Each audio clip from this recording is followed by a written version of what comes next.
La dame là qui était là, Sophie, et puis Black.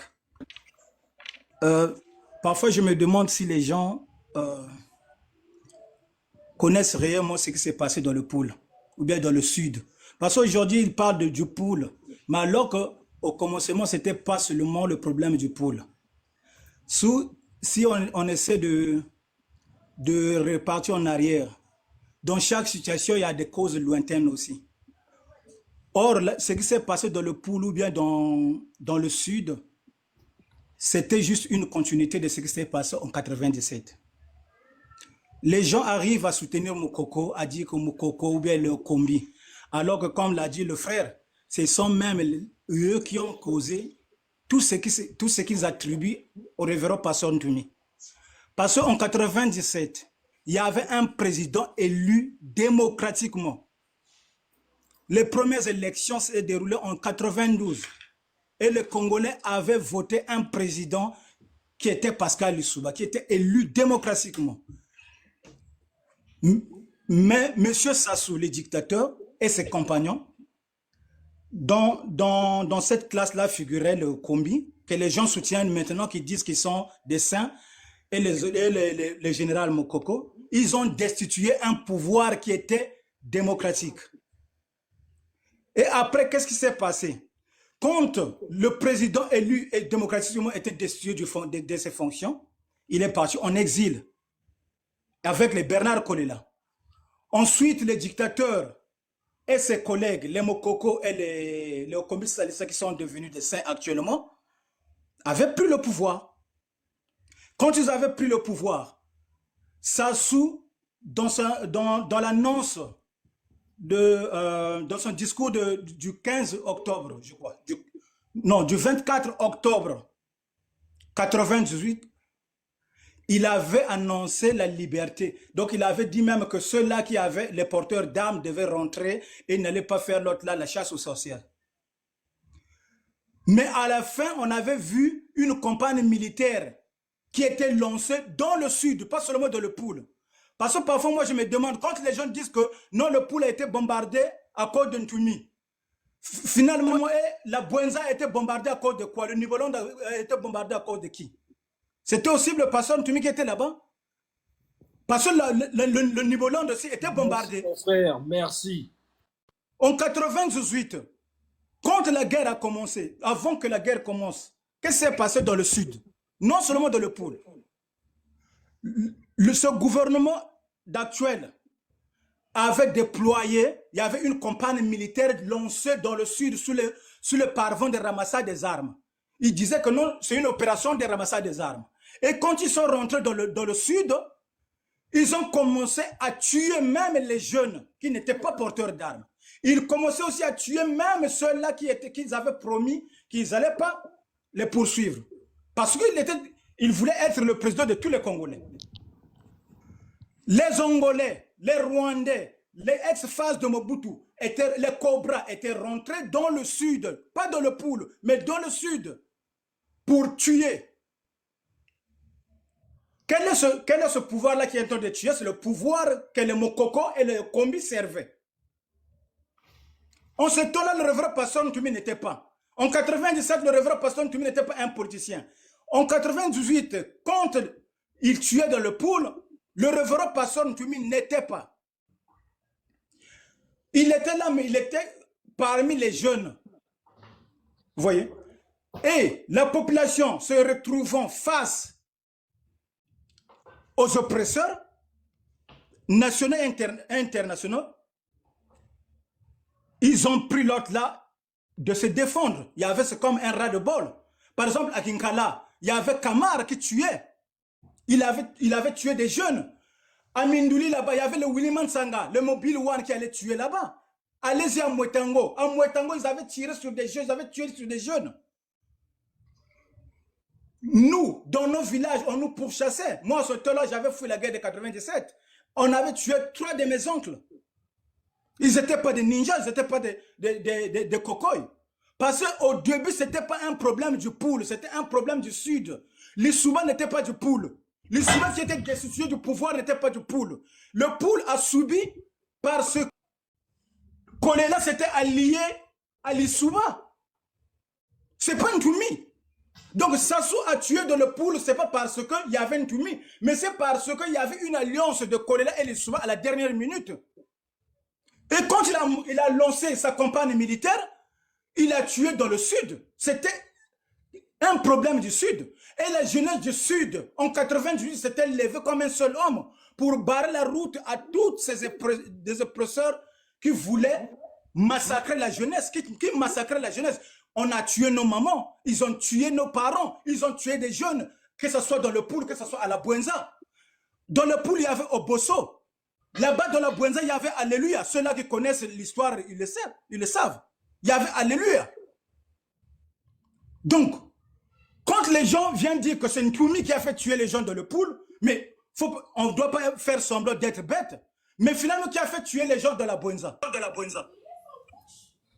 Le pool, les gens doivent mettre dans leur tête, le pool a subi à cause de ce que le Mokoko et le Kombi ont fait à Pascal Lissouba en 97. Parce que la guerre de 98 n'est que la continuité de la guerre de 97. Et quand ces gens-là sont rentrés pour mener, soi-disant, cette opération de ramassage d'armes, alors ils étaient en train d'accomplir leur opération de Mouebara, c'est-à-dire opération Hérode. Les dossiers sont là. Et ces dossiers-là, c'est le révérend pasteur Ntoumi qui avait donné ça à Bouissa Matoko en 2002, de l'opération Mouebara. Quand ils sont rentrés, ils ont brûlé les 32 personnes là-bas à Mpangala, dans la maison. Ils ont tué dans le Nibolande. Et c'est à ce moment-là, quand les jeunes se sont organisés pour résister à l'oppression menée par l'oppresseur, à des forces étrangères, angolais, rwandais, tous ces gens-là. Ceux-là qui étaient, s'il y a des gens qui ont vécu la guerre, ceux-là qui étaient vers l'autre, là, vers Boko, quand les Angolais sont rentrés, ils avaient un chef qu'on appelait Jackson. Jackson, quand il est arrivé vers Luingi, quand les gens de Luingi et de Boko Angolais commençaient à comprendre, parce qu'ils parlaient en Congo qui est Boko. Donc quand un Congo qui est Boko parle, les Angolais comprenaient, et c'est là où les Angolais, les Jackson commençaient à dire, oh, mais on nous a envoyé des massacrer encore nos frères. C'est pourquoi les Angolais se retournaient parfois et tiraient sur même les cobras qui tuaient la population. Mais il y avait une opération bien montée. C'est ce qu'on appelait l'opération Hérode, l'opération Mouebara. Mais ce n'était pas seulement dans le pool au début. Donc là, les jeunes se retrouvant face à cette... face aux oppresseurs, s'étaient organisés à se défendre. Quand ils ont débuté, en 98, il n'y avait pas de chef. C'était une défense. Qu'en fait, ils se défendaient pour survivre. Mais ce ras-de-bol-là était basé sous la constitution de 92. C'était un ras-le-bol, ce n'était pas une révolution, parce que la constitution même de 92 donnait le pouvoir au peuple de se défendre en cas d'oppression. Donc à la base, en 98, il n'y avait pas de rébellion, il y avait une résistance du Sud, pas seulement de le poule. Moi, parfois, en fait, ça me rend malade quand je vois les gens venir parler juste du poule. Mais avant, c'était l'autre du Sud, parce que Pascal Lissouba n'était pas du poule. Donc c'était tout le Sud qui était attaqué. Pascal Lissouba, c'est un sortissant de Nibolande. Mais comment le poule allait subir au moment où le président déchu n'était pas du poule? Mais il faudrait que les gens se rendent compte que depuis longtemps, le poule a été toujours dans l'ordre, parce que Brazzaville, c'est la capitale politique, et dans le poule. Et c'est quand Bernard Collin s'était allié à l'autre là, à Lissouba, c'est pourquoi Sassou avait aussi l'autre là, le projet de frapper le poule. Mais avant, l'opération était déjà montée. Donc, la jeunesse s'était levée pour se défendre. Au début, il n'y avait pas de tête. Et quand, puisque c'était devenu un mouvement, pour qu'il y ait, comment on appelle ça, une couverture internationale, fallait organiser une couverture internationale, fallait organiser ce mouvement-là, du Sud. Et c'est à partir de là qu'ils ont créé le CNR. En ce temps-là, c'était pas par... comment on appelle ça? Conseil national des républicains. En ce temps-là, c'était Conseil national de la résistance. Exactement. Donc, il fallait les sages Les cadres qui avaient fui la guerre, ils ont vu la jeunesse se lever. Les sages, le cadre là, se sont dit, nous, on ne peut pas aller dans le terrain de combat, mais on peut organiser les choses. Donc, le cadre du sud, de tout le sud du Congo, se sont retrouvés à Komono et ils ont formé un mouvement pour Il y avait structurer même cette aussi résistance. Simonari aussi là-bas, oui. Voilà. Donc, Voilà, ils avaient, Mounari aussi. donc, ils s'étaient regroupés. Et en majorité, c'est les partisans de l'UPADES. C'est vrai. Donc, ils s'étaient retrouvés, les Mbungu, les Bongwanza et tout ce monde-là, s'étaient retrouvés des généraux et des colonels, des cadres du Sud, et ils avaient fondé le CNR, ce qu'on appelait Conseil national de la résistance, qui était une branche politique. Et après, ils avaient créé le FADER, qui était une branche militaire, le FADER, force d'autodéfense de la résistance. Donc, c'est le FADER dans le pool et les forces qui résistaient dans le Niveau-Land. Donc, c'était une seule résistance qui était regroupée dans le FADER, force d'autodéfense de la résistance. Et puis le CNR, ils avaient fondé le CNR, donc il fallait faire appel à une délégation dans le pool pour qu'ils se rendent à Komono. Et cette délégation-là, ils étaient juste 8 personnes. Et c'est de là-bas à Komono qu'ils avaient mis le révérend pasteur Ntoumi à la tête du CNR. Donc, quand le révérend pasteur Ntoumi prend la tête de cette résistance, ce n'était pas la résistance du Poul, c'était la résistance de tout le sud Congo. C'est pas Sassou qui avait mis le révérend pasteur Ntoumi, qui était âgé de 33 ans en ce temps-là, à la tête du CNR. Mais c'est les gens de l'UPADES. C'est les gens de l'UPADES qui avaient mis le révérend pasteur Ntoumi de chapeauter l'autre, le CNR. Et suivi des Bongwanza, des Bongwanza, des Mbongombongu, des Mbiji Joseph, des anciens procureurs Nzouala, ils étaient nombreux. Donc, ce n'était pas la guerre du Poul.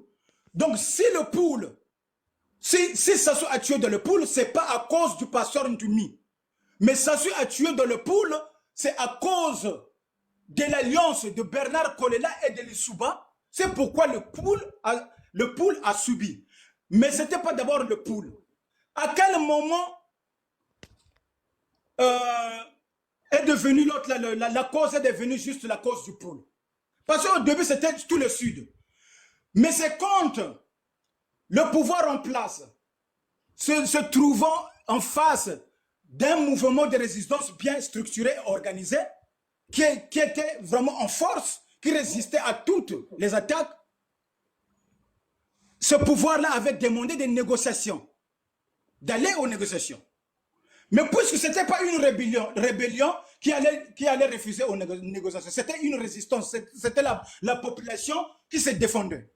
Et le pouvoir qui les massacrait avait demandé avait demandé les négociations. Le CNR, qui était un mouvement politique, une branche politique, avait accepté les négociations. Et le médiateur était Omar Bongo. Donc, qui est le chef du CNR, c'est le révérend pasteur Ntoumi. Mais puisque le révérend pasteur Ntoumi n'allait pas sortir, qui était le président du CNR, n'allait pas sortir pour aller à Libreville pour les négociations, donc il avait envoyé les émissaires. Donc il y avait les Mbungu, il y avait les Bongwanza, la majorité était de Niveau-Land. Et une partie du Poul. Ils se sont rendus à Libreville. Et quand la première fois ils se sont rendus à Libreville, ils sont revenus. Deuxième fois, ils sont allés. Et ensuite, Omar Bongo a demandé à la délégation de ne pas repartir encore à Vinza, dans le Poul, pour aller rendre compte au révérend pasteur Ntoumi. Mais il a demandé au président Sassou de recevoir cette Ntoumi. Mais il a demandé au président Sassou de recevoir cette délégation-là, que le révérend avait envoyée à Libreville, d'aller directement à Brazzaville, pour aller continuer les négociations sur place. Ensuite, C'est ce qu'ils ont fait. Ils ont quitté Libreville, ça soit accepté. Ils ont quitté Libreville, ils sont allés. C'était en 99, c'est ce que je suis en train de vous dire. Ils sont rentrés à Brazzaville. Le gouvernement les a accueillis. Comme d'habitude, qu'est-ce que ce gouvernement a fait? Il a corrompu.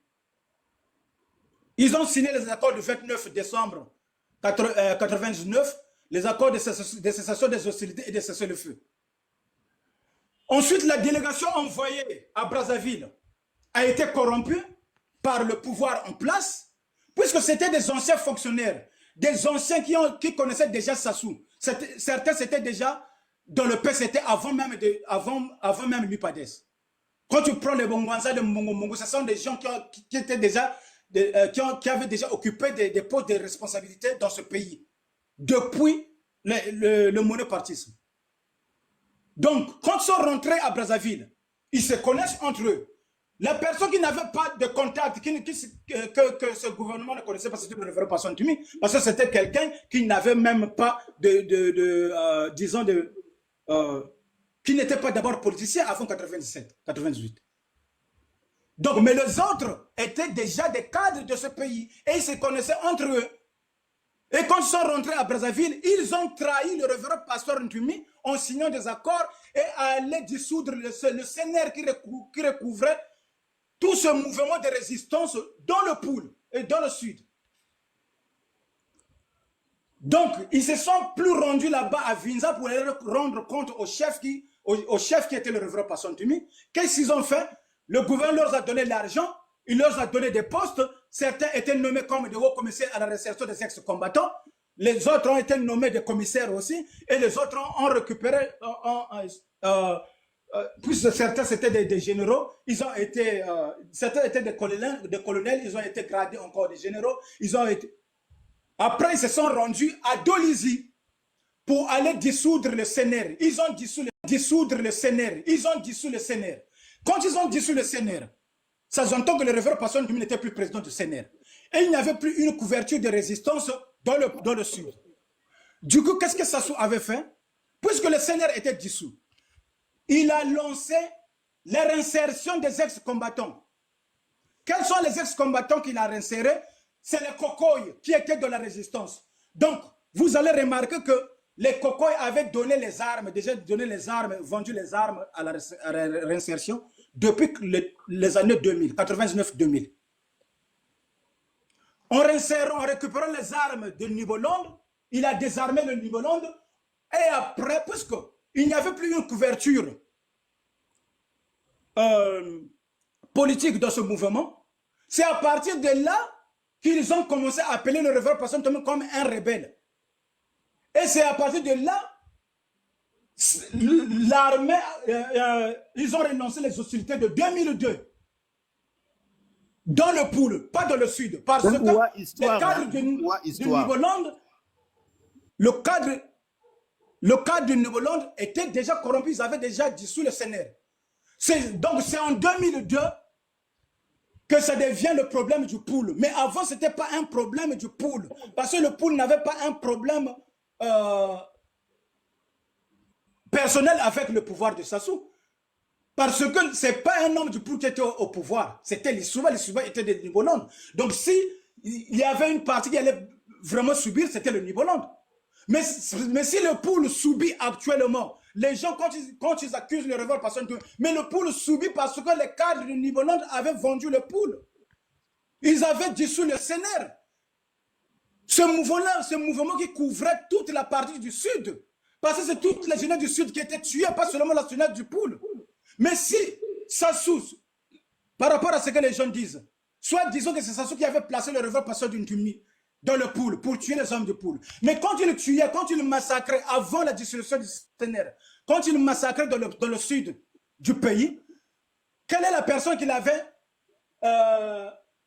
utilisée dans la Bouenza? Quelle est la personne qu'il avait utilisée dans le Nibolande? C'est toujours Ntumi. Utilisée dans la Bouenza. Quelle est la personne qu'il avait utilisée dans le Nibolande? C'est toujours Ntumi. Au moment où il tuait dans le sud, qui l'avait utilisé dans le Nibolande?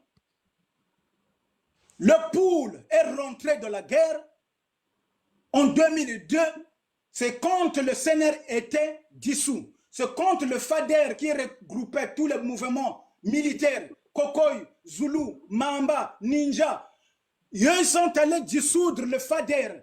Donc la seule force qui était restée, c'était les ninjas dans le pool.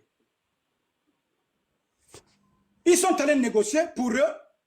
À la suite, Sassou a concentré toute sa force en 2002 en envoyant Ntsuru à Nchini avec plus de 3000 militaires. Et c'est à partir de là qu'il envoie Buissamatoko là-bas à Vinza au révérend Passon Tumi, au lieu d'envoyer les émissaires que le révérend Passon Tumi avait envoyés à Brazzaville pour aller négocier. Il a envoyé en 2002 le général Buissamatoko, non, va demander à ton frère, puisque tu es un fils du poule. Et je vous apprends que Buissamatoko était même dans le même village que le révérend Passon Tumi. Quand les gens disent que le révérend Passon Tumi c'est un sujet de la RDC, mais c'est de la folie. Son village, c'est à Mbouambouli. C'est à 7 km de Kibossi. C'est dans le district de Gomatese. Son père, c'est Gaston Binsamou. Gaston Binsamou. Sa maman, c'est Djambomba Monique. Donc, ceux-là qui sont du pool, ils savent que le nom Djambomba, c'est le nom du Sud. C'est le nom de l'Arrêt, c'est le nom de Congo. Djambomba, Djambomba Monique. Binsamou Gaston, ce n'est pas des noms de l'autre de la RDC. Son village, c'est Mbambouli. C'est vers Kibossi. C'est à 7 km de Kibossi. Donc, tout ce qu'ils ont dit sur le révérend Passon Tumi, ils l'ont diabolisé. Parce qu'en ce temps-là, le révérend ne voulait pas parler. Et ne pouvait pas aussi parler. Il y a eu un temps qu'il voulait parler, mais pour expliquer ce que je suis en train de vous expliquer, ça allait créer de polémiques. Parce que ce n'est pas le révérend Passon Tumi qui a trahi sur cette guerre-là. Mais le révérend Passon Tumi a été lâché par le Niveau-Londe, par les cadres. Je ne parle pas de la population. Je parle des cadres de Niveau-Londe, des partisans de l'Issouba, qui avaient lâché le révérend Passon Tumi.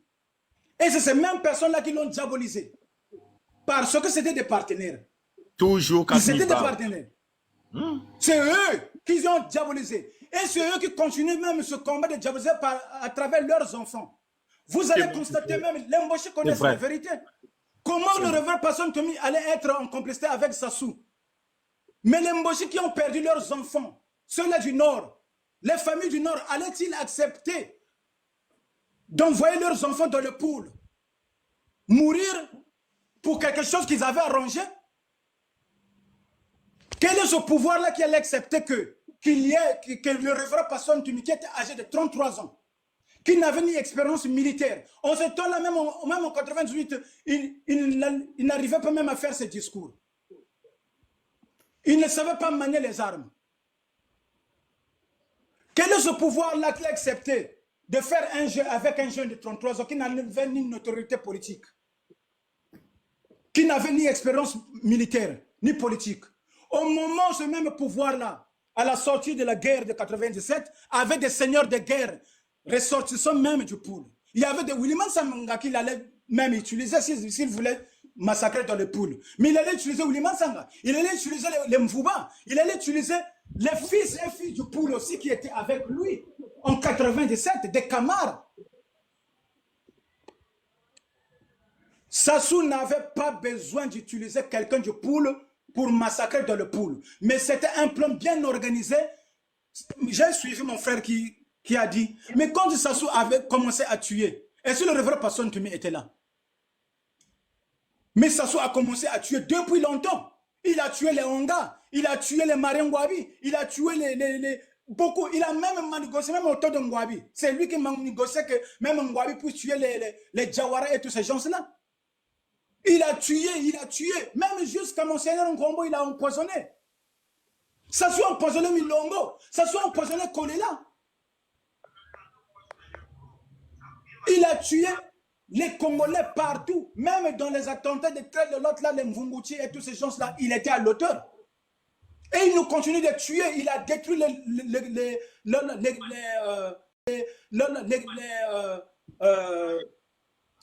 les hôpitaux. Parce que on tue un peuple dans beaucoup de l'autre là. Il a tué même l'éducation. C'est la seule personne qui a tout avec ses compagnons. Donc, le révérend pasteur Ntoumi, c'est en 2002, quand on l'a lâché, quand il a dissous le Sénat, en 2002, on voit Bouissama Toko, non, on va négocier avec ton frère. Puisque vous êtes du poule, allez-y négocier avec nous. Mais Bouissama Toko, la famille de Bouissama Toko se connaissait avec la maman du révérend pasteur Ntoumi. Parce qu'ils sont de Mbanangiri. Le révérend pasteur Ntoumi est de Mbambouri, Bouissama Toko est de Mbanangiri. Donc ils se connaissaient, c'était des familles qui se connaissaient. Et quand le gouvernement, au moment où le gouvernement envoie Bouissama Toko à Vinza, parce qu'il avait pris la route de Mayama, là-bas à Inchini, au même moment qu'il envoie Bouissama Toko, il envoie encore une Tsuru avec les 3000 militaires. Donc, puisqu'ils avaient dissous le Sénat, il fallait trouver un motif pour la reprise des hostilités, pour attaquer le pool. Maintenant, c'est le pool. Donc, quand il envoie Bouissama Toko pour aller négocier avec le révérend pasteur Ntoumi, il avait planifié un autre plan. Quand le Bouissama Toko arrive là-bas chez le révérend pasteur Ntoumi, quand ils vont finir à parler, à négocier, au retour, Bouissama Toko allait être tué par les militaires qu'il avait placés à Mayama. Et ensuite déclarer, puis c'est eux qui avaient la communication. Ensuite, ils allaient déclarer que Bouissama Toko a été tué par le révérend pasteur Ntoumi. Pour encore dire aux enfants du pool que maintenant nous allons attaquer le pool parce qu'on a tué un général. Mais puisque les enfants du pool, ceux-là qui se disent toujours « oh nous, oh », ceux-là, qu'est-ce qu'ils allaient dire? Ils allaient trouver l'autre là pour encore livrer le révérend pasteur Ntoumi en disant que maintenant il est en train de tuer les cadres du pool. Et quand Bouissama Toko arrive à Vinza, le même jour que Bouissama Toko est arrivé à Vinza, il y avait déjà des hostilités à Inchini. Le 29 mars 2001, il y avait des affrontements à Inchini. Parce que la population avait remarqué des troupes à Inchini. Ils ont mené l'information chez le révérend à Vinza. En ce temps-là, nous étions en train de fêter la fête pascale. C'était un temps de Pâques. Et quand on a mis l'information qu'il y avait des militaires à Inchini, puisque nous étions au temps de la paix, il y avait des accords qui étaient signés. Le révérend, il y avait des militaires qui étaient à Vinza. Le révérend a appelé le chef militaire pour aller s'acquérir de la situation. Donc, il fallait mixer la garde du révérend pasteur Ntoumi et puis les 30 militaires qui étaient à Vinza pour aller demander à ces troupes-là qui étaient à Inchini qu'est-ce qu'ils sont venus faire puisque nous étions en paix. Il y avait la paix, il y avait des accords qui étaient signés. Et quand la délégation qui était envoyée par le révérend pasteur Ntoumi, qui était composée de 30 militaires des militaires qui étaient à Vinza, et puis les 30 gardes du révérend pasteur Ntoumi, cette délégation a été accueillie par des tirs, par des coups de feu. Et c'est Ntsuru qui était à la tête de ces troupes. Il y avait plus de 3000 militaires. Donc les 3000 militaires s'étaient affrontés avec 60 éléments que le révérend avait envoyés. 30 militaires de l'armée qui étaient à Vinza et puis les 30 gardes de l'autre. Donc, ils sont affrontés avec les 3000 militaires à Inchini. Et au même moment, Bouissama Toko arrive à Vinza. Quand il arrive à Vinza, le révérend lui dit, mais Yaya, qu'est-ce que tu es venu faire? Bouissama Toko dit, mais je suis venu, le président m'a envoyé moi-même. Parce qu'il a trouvé que ceux-là qui l'ont envoyé, c'était des gens qui ne veulent pas de la paix. Donc moi, il m'a envoyé pour venir te demander pour qu'on parle en tant que frère. Et c'est là que le révérend lui dit, mais Yaya, on t'a trompé. Mais le moment où on t'a envoyé, il y a déjà des hostilités. Maintenant, mes éléments s'affrontent avec l'armée. Bouissama Toko dit, mais non, ça peut pas être vrai. Il dit, mais non, ça peut pas être vrai. Il lui dit, c'est ça. Et après, il y a eu des hélicos qui ont sillonné vers Vinza. Bouissama Toko avait chié sur les habits. Parce qu'on l'avait piégé. Et c'est là où le révérend dit, Yaya, moi je ne veux pas te laisser que tu repartes. Parce que si tu repartes et qu'on te tue, les laris, les hommes du poule vont dire que c'est moi qui t'ai tué. Je vais te garder ici jusqu'à ce qu'il y ait un peu de l'autre là, que les armes se taisent un peu. Après, je vais te faire sortir. C'est pourquoi Bouissa Metoko s'est retrouvé là-bas chez le révérend. Donc, c'est le 29 mars qu'il y a eu encore lancement des hostilités dans le pool. C'est la première guerre que le pool a combattu seul, sans les seigneurs créés dans le Nibolon. Et pourquoi cette guerre? Parce que le pool a été lâché par le seigneur créé dans le Nibolon et que ce seigneur qui couvrait la résistance avait été dissous. C'est là où ça soit vu maintenant, puisque il n'y a plus cette coalition du Sud, c'est maintenant que je dois tuer dans le pool. Parce que les plus têtus, pourquoi ils avaient mis le révérend Pasteur Ntumi à la tête du Seigneur? Parce que c'est le pool qui résistait plus. Exactement. À ces oppresseurs-là. C'est pourquoi les généraux, les cadres de Nibolonde, qui étaient des généraux et des colonels, avaient vu en révérend Pasteur Ntumi un courageux, qu'aujourd'hui les gens veulent nier. C'est lui qui avait résisté. Et les autres l'ont nommé à la tête pour chapeauter le Seigneur. Et c'est à partir de 2002 qu'on parle maintenant de la guerre du poule, que tout le monde veut profiter pour faire de ça. C'est comme... ça devient comme un chantage, comme une façon d'apeurer la population pour dire que non, si le révérend Pasteur Ntumi se présente encore, on va encore bombarder de le poule. Mais ils ont oublié qu'ils avaient déjà bombardé même dans le Nibolonde. C'était la guerre du Nibolonde contre Sassou. Le poule, c'est parce que c'est Bernard Kolela. Moi, j'en veux de Bernard Kolela parce que c'était lié à l'Issouba. Mais ce n'est pas le révérend qui avait fait mourir les gens du poule. C'est archi faux. Le poule a été tué à cause de coalition de Kolela et de Pascal Lissouba. Mais puis c'est aidé Pascal Lissouba. Mais puisque c'était une coalition aussi normale, ce sont des accords. Mais le vrai problème du Congo, vous le connaissez, c'est Sassou. Mais si les gens arrivent à aller soutenir Moukoko, moi je trouve ça, comment vous allez soutenir Moukoko et puis accuser le révérend Pasteur Ntumi? Mais c'est à cause des erreurs de Moukoko et tous ces gens-là au commis ça que maintenant même le pouce est retrouvé dans le pétrin, que maintenant le révérend Pasteur Ntumi est accusé de tout. Parce qu'il n'y a pas eu une nouvelle guerre de 98. C'est la continuité de 97.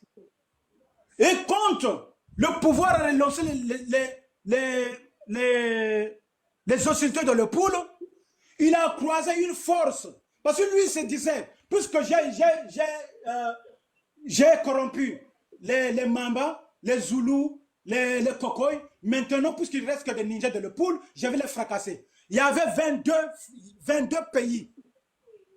Des mercenaires de 22 pays qui ont combattu. Ce n'est pas seulement les nationaux, ce n'est pas seulement les Congolais. Ceux-là qui pilotaient les hélicoptères, c'était des Ukrainiens. Donc, vous parlez de l'autre là, de la complicité du révérend Pasteur Ntumi. Mais on ne doit pas faire semblant pour être bête. Vous croyez que ce pouvoir-là qui aime l'argent, qui vole même le dernier centime de la banque, allait faire un jeu avec un jeune de 33 ans, et puis à faire appel à des milliers de mercenaires? Est-ce que vous savez combien on paye les mercenaires?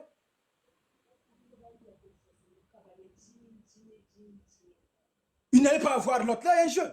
Il a fait appel aux Ukrainiens.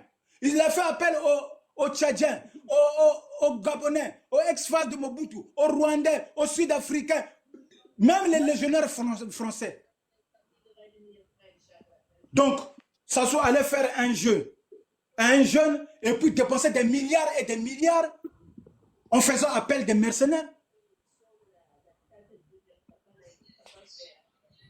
Donc, Sassou, il n'y a jamais eu de complicité de Sassou et de révérend Pasteur Ntumi.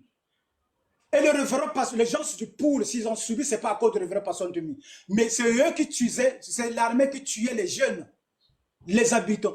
Mais quand vous parlez même des jeunes du pool, ou bien de la population du pool, mais en majorité, les jeunes qui sont avec le révérend Pasteur Ntumi, mais en majorité, ils sont du pool. Donc, allez-vous me dire que ces jeunes-là aussi, qui ont leur famille dans le pool, allaient accepter, durant 27 ans, allaient accepter la complicité du révérend pasteur Ntumi et de Sassou en sacrifiant leur famille ou bien Vraiment. leur village. Ça aussi. Hein? Mais ça ne peut pas se faire. En majorité, pendant la guerre, nous étions plus de 50 000 jeunes autour du révérend pasteur Ntumi. 50 000 jeunes. Le premier recensement à Ginkala, c'était 50 000. Ils n'avaient même pas fini. En 98, nous étions plus de 50 000 jeunes. Donc, allez-vous nous dire que tous les 50 000 jeunes-là étaient des idiots? Il n'y avait pas des intellectuels là-dedans? Et tous ces jeunes-là, en majorité issus de ce département-là, dans le pool, qui ont leur famille dans le pool, leur maman, leur papa, leur village, et tous ces jeunes-là allaient laisser cette complicité-là du révérend pasteur Ntumi et de Sassou, et puis sacrifier leur famille, leur village, leur maman, leur papa pendant 27 ans. Et ces jeunes-là sont là jusqu'à aujourd'hui. Le révérend ne paye pas ces jeunes-là, puisque lui-même n'a pas l'argent.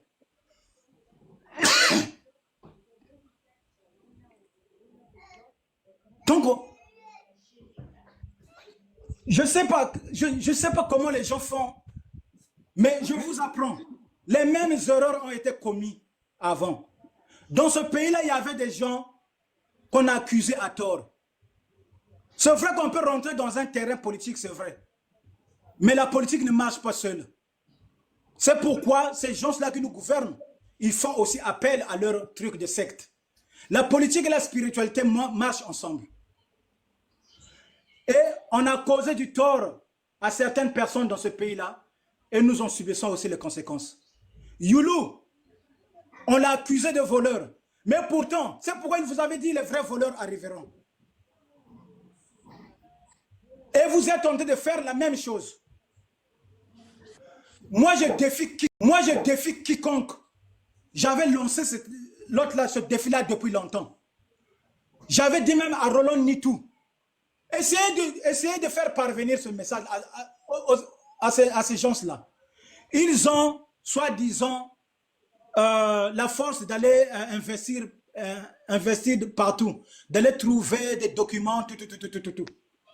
Ils peuvent trouver les documents des mafias que le pouvoir en place est en train de faire. Mais pourquoi jusqu'alors ils n'arrivent pas? Ça fait déjà 27 ans que les gens-là nous amènent les preuves de la complicité de Sassou et du révérend pasteur Ntumi. 27 ans. Demandez-leur les preuves. Il n'y a personne. C'est le pouvoir. Quand il a affronté le pool en 2002, il n'a pas arrivé. Il a croisé une force terrible. C'est par là que ce pouvoir-là est venu négocier directement avec le révérend pasteur Ntumi. Mais puisqu'il n'allait pas encore refonder quelque chose d'autre, il avait gardé ce même nom de Sénère qui était créé dans les années 98. Donc maintenant qu'en 2002, quand il y a eu guerre, après la guerre, Sassou n'avait plus trouvé utile d'appeler encore les cadres de Sénère, de l'ancien Sénère, qui était composé même des gens de Nibolande et de tout le sud, puisque maintenant c'était juste la guerre du poule. Donc c'est là où les négociations directes ont commencé entre le révérend pasteur Ntumi et Denis Sassou Nguesso, qui avait mis les restes, les anciens qui avaient créé le Sénère à part, parce qu'ils n'étaient plus utiles. C'est à partir de là que la jalousie a commencé. C'est à partir de là qu'ils ont commencé à noircir le révérend pasteur Ntumi. Parce que maintenant, ces gens-là qui étaient détenteurs de Sénère avant n'étaient plus utiles à Sassou. Après leur trahison, Sassou ne les utilisait plus, n'avait plus de valeur. Et Sassou avait trouvé utile, puisque dans une négociation, il n'a ni vaincu ni vainqueur. Donc Sassou était obligé de négocier avec le révérend pasteur Ntumi. Et nos grands frères, ceux-là qui négociaient avant, n'étaient plus utiles. C'est là où ils ont commencé à diaboliser le révérend pasteur Ntumi, avec le pouvoir en place. Ce que vous entendez là quand les gens disent que oh non, ils sont complices avec Sassou, ça a été élaboré en Pila. C'est eux-mêmes le pouvoir qui avait élaboré ça pour nuire le révérend Pasteur Ntumi politiquement. Parce qu'ils savaient que militairement, ils ne pouvaient pas atteindre. Ils ne pouvaient pas. Donc, puisqu'ils n'ont pas atteint leur objectif militaire, il fallait le diaboliser politiquement. Mais puisque les Larry ramassent tout, les hommes du poule ramassent tout, les gens du peuple étaient payés, même les ex-combattants. Mais il y a des preuves, il y a les 12 apôtres qui étaient même des anciens ninjas à Brazzaville, qui commençaient des exactions, qui ont tué aussi des gens à Brazzaville. Mais c'était des ex-ninjas utilisés par le pouvoir en place. Oui, beaucoup, ouais. Si. Mais comment le révérend Pasteur Ntumi qui a des mèches avec Sassou? Ces gens-là, ces 12 apôtres-là, avant qu'ils soient 12 apôtres, c'était des ninjas du révérend Pasteur Ntumi. Ils ont laissé le révérend Pasteur Ntumi, ils sont allés à Sassou. Et pour venir encore tuer les ninjas du révérend Pasteur Ntumi. Vous ne voyez pas que nous, il y a contraste? Si le révérend Pasteur Ntumi, son maître, c'est Sassou. C'est que les ninjas aussi du révérend Pasteur Ntumi, leur maître, c'est Sassou. Mais or, vous allez voir que les ninjas qui trahissent le révérend Pasteur Ntumi vont chez Sassou. Et Sassou les utilise pour massacrer encore leurs frères. Ils ont monté des cellules. Il y a des jeunes à Brazzaville qui ne travaillent pas. Ces jeunes-là ne travaillent pas, n'ont pas de travail. Mais à chaque jour, ils reçoivent 10 000. C'est pour aller désinformer la population. Donc c'est à partir de là qu'ils avaient créé que, allez-y dire par exemple, à tel endroit que Ntumi et Sassou, bon, ça c'est un Larry. Non, ils sont ensemble. Celui qui te dit ça, c'est comme font les autres 12 apôtres que je vois dans les panels. Parce que les jeunes ont repris le même rôle. Non, moi-même, j'ai un frère à la présidence. J'ai mon grand frère qui est colonel à la présidence. Il a vu Ntumi là-bas à la présidence. Et contre la population, pour ils n'aiment pas lire, ils n'aiment pas suivre. J'ai suivi beaucoup de gens, moi je ne fais pas la politique. Et ils sont contents. Quand les gens disent ça, moi je ne fais pas la politique, j'aime pas parler de la politique. Ils sont contents, mais c'est des jeunes. Alors que tout le monde doit faire la politique. Vous êtes obligés à suivre tout ce qui se passe dans votre pays. Mais pour ces gens-là s'occupent de la politique, on leur amène des fausses informations, ils avalent ça. Et me poussent de bouche à oreille. Tout le monde a eu l'autre là. Non, le révérend, c'est un complice de Sassou. Oh, le révérend. Demandez les preuves. Ils ne vont rien vous apporter. Ils vont vous dire, j'ai un frère dans le pool. J'ai un frère dans. Oh, moi, mon frère, moi, je suis de Kindamba. Moi, je suis de l'autre là. Oh, moi-même, j'ai fait. Vous allez demander même les grands là. Ce sont des grands qui ne connaissent rien de leur pays. Vous voyez?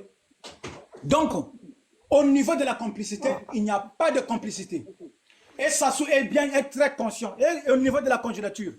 Mais le révérend Pasteur Ntumi, c'est un Congolais comme tous les autres. Et il a ce droit-là de poser sa candidature. Il a le droit de poser sa candidature. Mais comment la candidature du révérend Pasteur Ntumi peut être... c'est comme de l'huile dans le feu. Les votes, les élections ne veulent pas dire la guerre. Donc, s'il y a la guerre, ou bien s'il y aura la guerre, on connaît celui qui provoque cette guerre-là. Donc, il ne faut pas condamner les gens qui ont la volonté d'aller aux élections et puis protéger celui qui provoque les guerres, qui annonce souvent, non, si vous voulez, par exemple, être de la paix, il faudrait que... Non. La paix, ce n'est pas seulement la guerre. C'est comme les élections aussi ne veulent pas dire la guerre. C'est Sassou qui veut la guerre. C'est Sassou qui ne déclare pas la guerre au révérend Pasteur Ntumi, ou bien s'il y aura guerre, ou bien s'il y aura quoi que ce soit. Sassou défie les Congolais. Donc c'est aux Congolais de prendre leurs responsabilités. Le révérend Pasteur Ntumi est là. Si vous voulez réellement un changement, mettez-vous à la tête de la personne. Puisque, moi je l'ai toujours dit, vous avez eu des leaders, oui. Moi je l'ai toujours dit, vous avez eu des leaders, oui. Moukoko était général, mais il n'avait pas une base. En premier, Mokoko a été soutenu par les gens d'abord, en premier lieu, par les gens qui ne voulaient pas d'un homme du poule. Parce que ça, les gens ne veulent pas le dénoncer. Ils avaient soutenu Moukoko parce qu'il y avait Parfait Kolela. Et les gens ne voulaient pas de Parfait Kolela. Les gens ont soutenu Moukoko. Mais Moukoko, à la base, n'avait pas sa base. Zéro. Zéro. Il n'y avait pas des gens qui pouvaient mourir pour lui. Parce que les gens étaient bien conscients qu'il n'était pas sain. Mais c'est par rage qu'ils sont allés soutenir Moukoko. Parce que tout ce que nous sommes en train de vivre, les Moukoko ont participé. Et les gens étaient bien conscients de ça. Mais parce qu'il y avait un Parfait Kolela, je sais qu'il n'était pas aussi sain, mais son seul problème, il était du poule.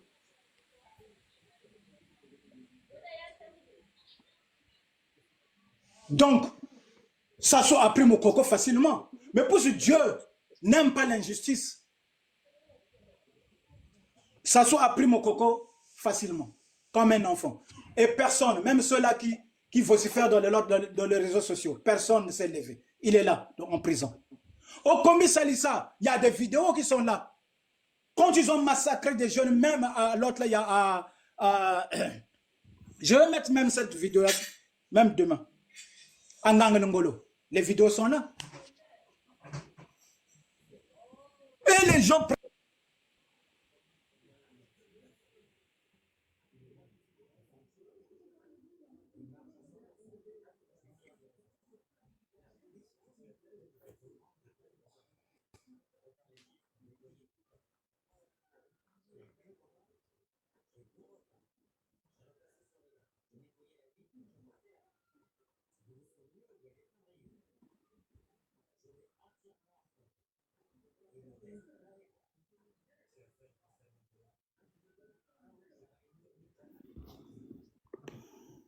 criminels, il y a des vidéos. Il y a des vidéos de Okombi Salissa. Il y a des vidéos de Okombi Salissa. Tuer les Congolais. Dans les archives politiques de l'autre là du Congo, le nom de Moukoko figure, qui a tenté à plusieurs reprises à tuer même, à barrer la route même au vrai leader de ce pays-là. Il a barré la route à Milongo, il a fait de même au Pascal Lissouba. Et maintenant, ces gens-là deviennent saints. Et le révérend pasteur Ntoumi, que vous avez trahi depuis 1998, devient un criminel. Le monsieur a été noirci. Ils ont voulu le noircir pour avoir l'autre là pour le tuer.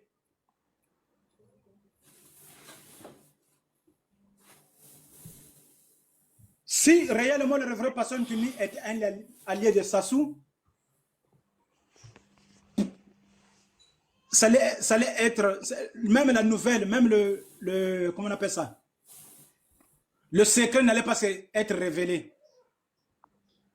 Parce que ça fait plus de 20 ans, disons même de 30 ans, la mort de Marien Ngouabi, de Massamba Deba, de Cardinal Emile Meyina, de Mère un mystère.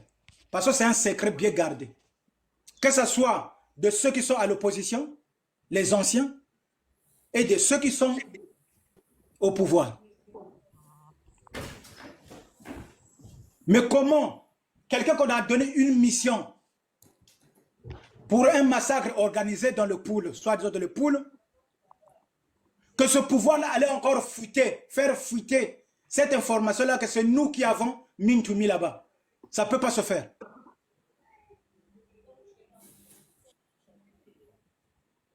Ça ne peut pas se faire. Ça allait être un secret bien gardé. Mais c'est ce même pouvoir-là qui avait mis à la main des Congolais cette information-là que le référent pasteur Ntoumi, c'est notre pion. Il n'a jamais été leur pion. Le référent pasteur Ntoumi a perdu ses proches de sa famille à la guerre. Le référent pasteur Ntoumi combat. Sa maman est là. Ntoumi combat. Sa maman est là. Il n'y a aucun homme politique qui a combattu au Congo avec sa mère à côté. Ses enfants à côté. Il est le seul leader qui a combattu. Jusqu'à aujourd'hui, sa maman est là-bas. Sa maman est à ses côtés. Et parfois, les gens pensent que quand il y a la guerre, le révérend Pasteur Ntoumi va se réfugier peut-être seul quelque part et que les ninjas le voient. Mais c'est archi faux. Je vais vous balancer des vidéos en pleine guerre. Là où le révérend Pasteur Ntoumi lui-même à la tête des ninjas. Il est toujours là où il y a les ninjas. Jusqu'à aujourd'hui, il n'a pas quelque part là où il va se cacher qu'une semaine, vous ne le voyez pas. Il est là tous les jours avec les ninjas depuis 98. Il n'a jamais fait un tour quelque part une semaine sans personne. Oh non, il est allé. Ça se fait. Donc quand vous dites que non, on a vu les réveils personnes au nord du pays ou bien à la présidence, mais c'est de la folie. Il n'a jamais été un rebelle. Verlin, s'il te plaît. Verlin, allô? Verlin, s'il te Oui, plaît. je vous écoute. Place Mogo Lobaka. Ouais, place Mogo Lobaka et puis Sangay Sengo. Namono sauté un moment mouké. Comment Ntoumi il est devenu leader? Leader et à groupe Wana. Place Mogo Ban Lobaka Ngwana. C'est là qu'il y a déjà un discours vraiment tu es formidable. Et tu sais que les gars comme le livre quoi.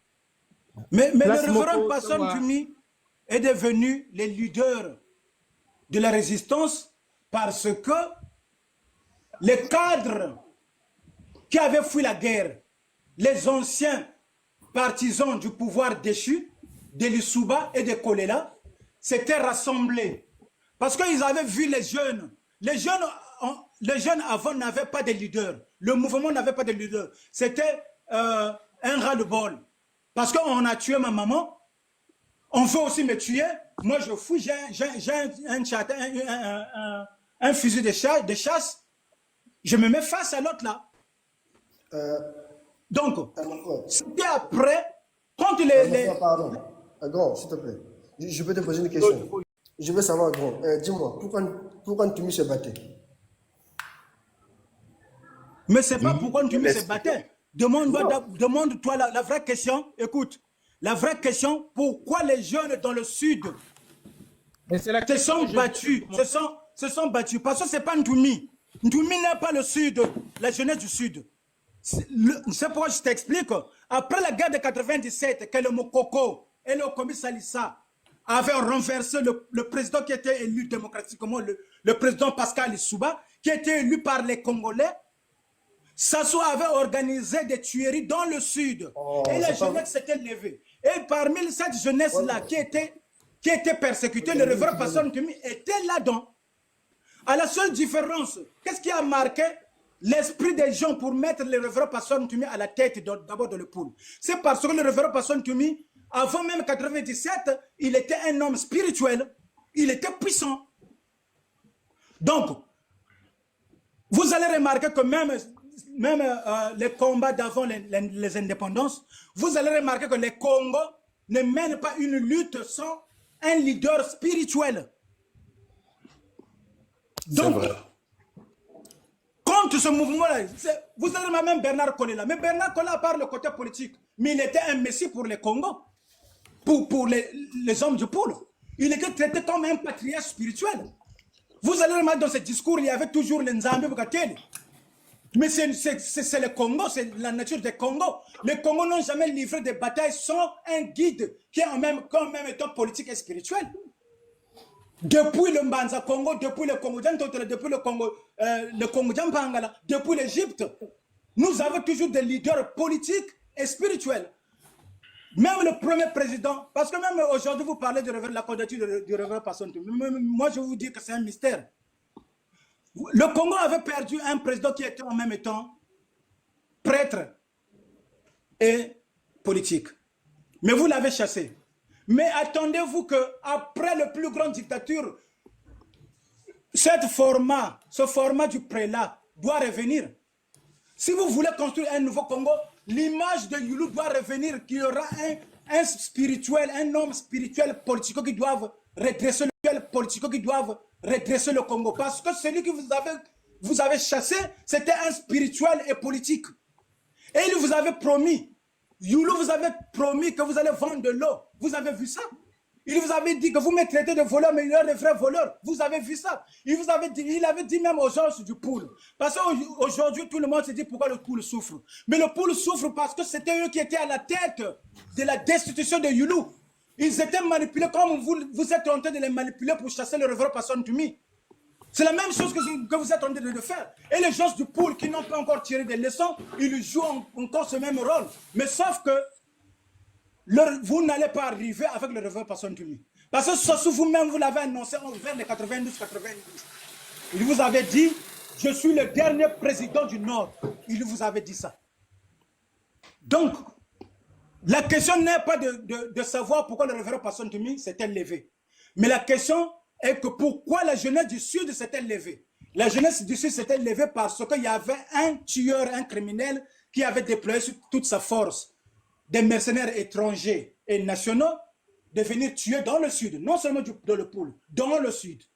Et la jeunesse étant en face de cette criminelle, se sont soulevés en appliquant la base de la Constitution de 92 qui donnait la force ou l'accès à la population de se défendre en cas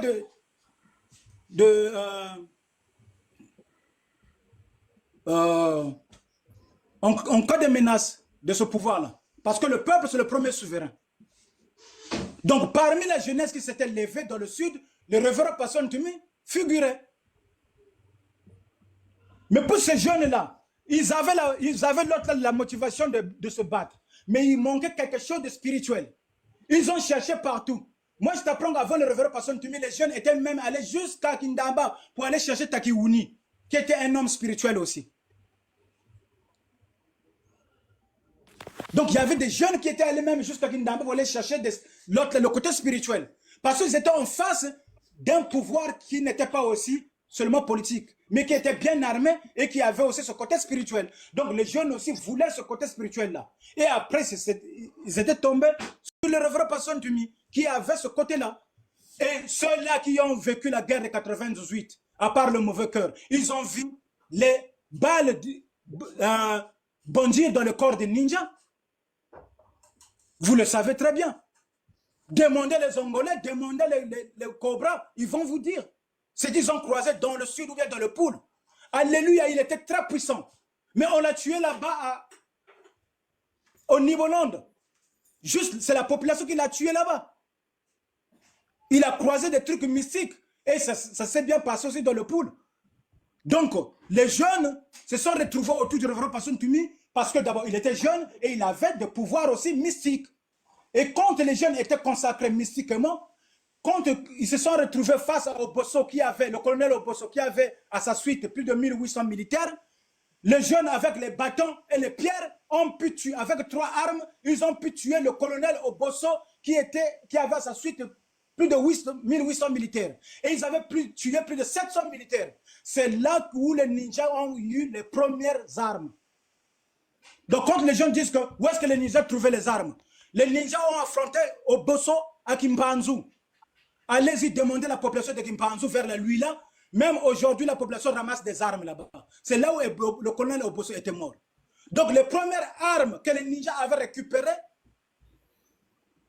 le 29 août 1998, c'était à Kimpanzu.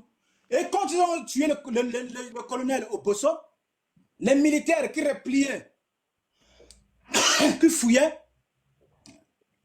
ceux-là qui ont survécu pendant cette attaque-là, quand ils se sont rendus à Mindouli, il y avait des militaires, et quand les militaires de Mindouli ont vu ceux-là qui étaient dans les zones de front courir, certains qui étaient touchés, ceux-là aussi de Mindouli ont fui. Ceux de Missafou qui avaient vu ceux-là de Mindouli et de ceux-là qui revenaient du front avec du sang, ils ont fui. Ceux-là de Ginkale, ils ont fui. Et les jeunes qui récupéraient les armes avançaient. Au début, les jeunes n'avaient pas l'idée de rentrer à Brazzaville pour prendre le pouvoir. Parce qu'ils ne connaissaient rien de ce pouvoir-là. Ils étaient juste là pour se défendre. Mais au moment où on pourchassait les militaires qui fouillaient, on avançait jusqu'à rentrer à Brazzaville le 18 décembre 1998. Mais la guerre a commencé le 29 août 1998. là-bas à Kikimu. Et les ninjas sont rentrés en 98. Donc la guerre a commencé le 29 décembre et le 29 août 98. Et nous sommes arrivés à Brazzaville le 18 août, le 18 décembre 98. Nous sommes arrivés jusqu'à CCF. Quand nous étions en route vers CCF, c'est là où nous sommes rentrés en contact avec ceux-là qui étaient à l'extérieur. Les Kolela et les Souba, qui avaient appelé le révérend pour lui dire que nous allons te soutenir. Donc quand nous sommes rentrés à Brazzaville, on n'avait plus de munitions. Parce que les armes qu'on avait récupérées le 29 août à Kimpanzu, les munitions étaient épuisées. Et puis, quand on chassait les militaires, on n'avait plus des armes. Car en fait, ils ne laissaient plus les armes parce qu'ils avaient le temps de fuir. Du coup, quand on arrive à Brazzaville, on n'avait plus de munitions. Même Bernard Kolela avait parlé dans la radio RFI pour encourager les ninjas. Mais nous étions en contact. Quand nous sommes rentrés à Brazzaville, ils nous avaient contacté, les Bernard Kolela et les Lissouba. Ils nous avaient promis de nous envoyer les armes. Donc quand les gens disent que les ninjas étaient rentrés à Brazzaville, au CCF, après on avait replié, c'est parce que ceux-là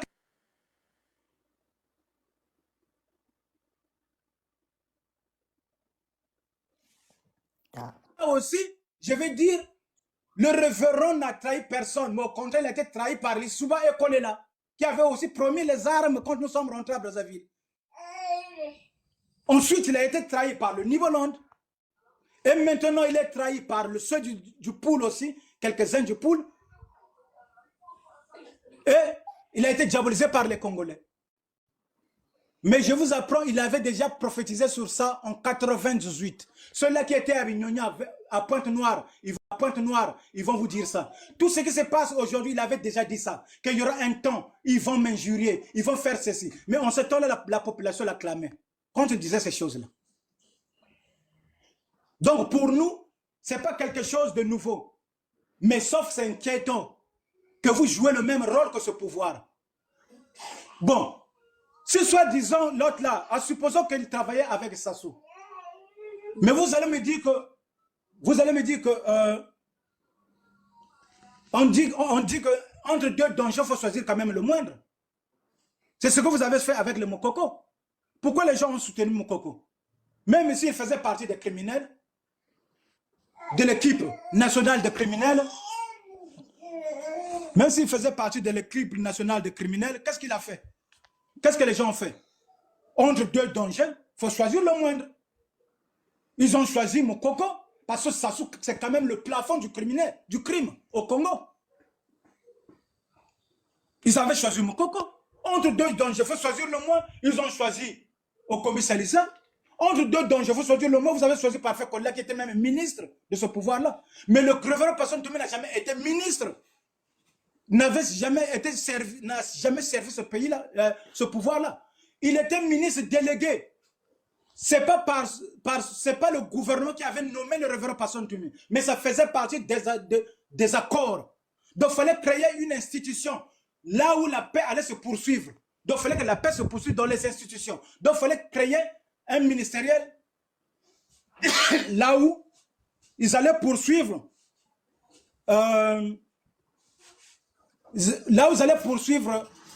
le processus de la paix. Mais ce n'était pas Sassou qui avait nommé le révérend Passon Toumé. C'était les clauses des accords. Parce qu'en matière de négociations, il n'y a ni vaincu ni vainqueur. Donc ce n'est pas Sassou qui avait nommé. Le révérend Passon Toumé, c'est un Congolais. Sassou, c'est un Congolais. Et l'armée n'était pas neutre dans le conflit. Donc ce n'est pas un poste que Sassou lui avait donné.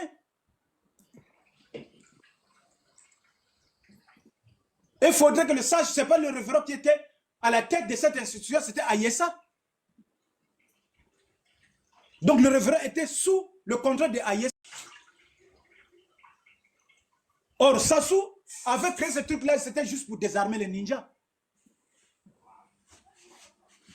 Parce qu'il voulait encore relancer les hostilités dans le pool. Sassou a un problème personnel dans le pool. Parce que le pool l'a humilié. Au début, il voulait humilier tout le Sud. Au début, il voulait faire agenouiller tout le Sud. Et il avait croisé une force. Or, étant un général d'armée, il s'est fait humilier. Et lui, il n'aime pas l'humiliation. Donc, il avait juré, il fallait qu'il fasse payer le pool de la résistance qu'il avait fait. Parce que son plan Mouebara, qui était pour diminuer l'électorat du Sud, n'avait pas abouti tel qu'ils l'ont envisagé.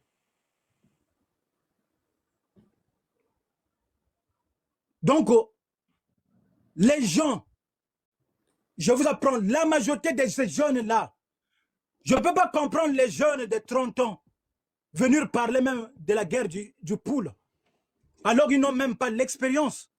Ils n'ont rien vu. Ils ont entendu. Entendu quoi? Ce que le pouvoir avait préparé en Pila et qui avait déversé dans les mains des Congolais. Donc, moi, je vous annonce, je vous révèle quelque chose. Parce qu'il y a des jeunes inconscients qui ne sont pas conscients de ce qu'ils sont en train de faire. Même si les gens peuvent l'interpréter comment, n'importe comment, mais je vous apprends que ceux du nord, du sud, de l'est, de l'ouest le sachent, qu'il y a un, sauf le pool. Et c'est très dangereux. C'est très dangereux. Il y a un tout sauf le pool. Mais les jeunes sont en train de jouer à ces jeux-là, mais ils ne savent pas où est-ce que ce jeu-là a été créé. Mais moi, je vais vous dire, ce jeu-là a été créé au moment de la dissolution du CNR. Il y a une vidéo dans l'autre, là, dans YouTube.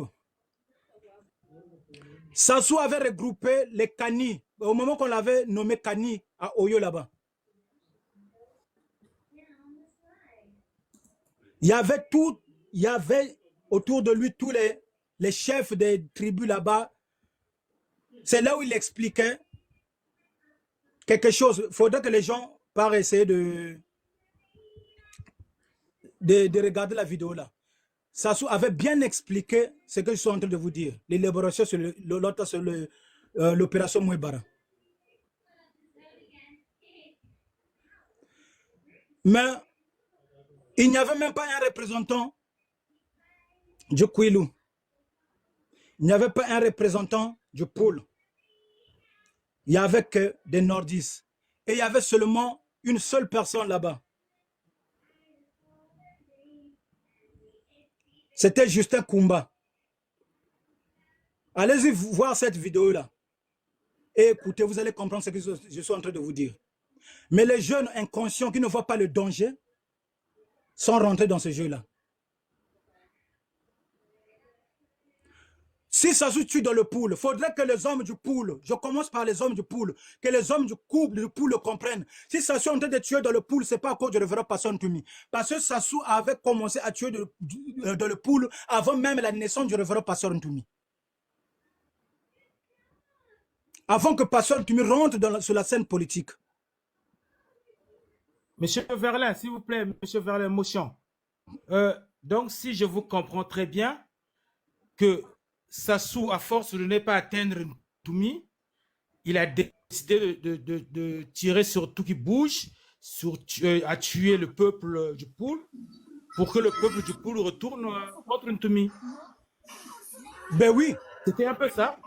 Mais les Congolais doivent savoir que Sassou a échoué sur le plan militaire. Il sait très bien que... Parce que c'est seulement dans l'internet que les gens prennent des ninjas pour les jeunes Nchilou pour des nonsense. Mais sur le terrain, demandez le vrai Cobra. Sur le terrain, demandez les Angolais. Sur le terrain, demandez le colonel Jackson avait juré à l'aéroport de Mayamaya que je suis un mercenaire, je suis un commandant, mais je n'ai jamais croisé une résistance pareille. Cette résistance qui résiste avec des couvercles, des marmites, avec des pierres. Et que ces pierres-là, quand il les lance, c'est comme des tonnerres. Et quand ce colonel est arrivé en Angola, ça soit appelé Eduardo dos Santos, on avait emprisonné Jackson. Jackson, il était chez nous, dans mon village. Quand on avait tué mes oncles, c'était Jackson qui avait tué 5 cobras. Il était colonel angolais. Donc, il était dans notre parcelle. Et moi, on m'avait mis dans un tonneau.